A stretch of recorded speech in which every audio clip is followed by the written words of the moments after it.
వైశ్య కార్పొరేషన్కు తక్షణమే నిధులు కేటాయించాలని వైశ్య వికాస వేదిక రాష్ట్ర అధ్యక్షుడు కాచం సత్యనారాయణ గుప్తా రాష్ట్ర ప్రభుత్వాన్ని డిమాండ్ చేశారు. హైదరాబాద్ బషీర్బాగ్ ప్రెస్ క్లబ్లో కార్పొరేషన్కు నిధుల సాధన కోసం ఆగస్టు 3న ఇందిరా పార్క్ ధర్నా చౌక్ వద్ద నిర్వహించనున్న సాధన దీక్ష పోస్టర్ను ఆవిష్కరించారు. వైశ్య కార్పొరేషన్ ఏర్పాటు చేసి 2 ఏళ్లు పూర్తయినా ఇప్పటి వరకు ఒక్క రూపాయి కూడా నిధులు కేటాయించలేదని గుప్తా విమర్శించారు.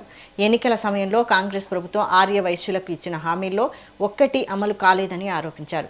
వైశ్య కార్పొరేషన్కు నిధులు విడుదల చేయకపోతే రానున్న జీహెచ్ఎంసీ ఎన్నికల్లో తమ సత్తా చూపిస్తామని ప్రభుత్వానికి హెచ్చరిక చేశారు.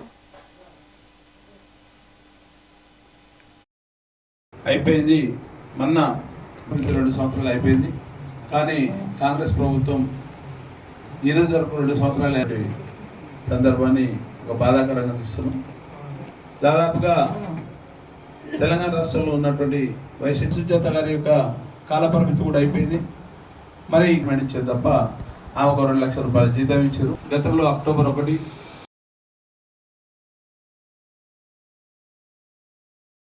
అయిపోయింది మొన్న 2 సంవత్సరాలు అయిపోయింది. కానీ కాంగ్రెస్ ప్రభుత్వం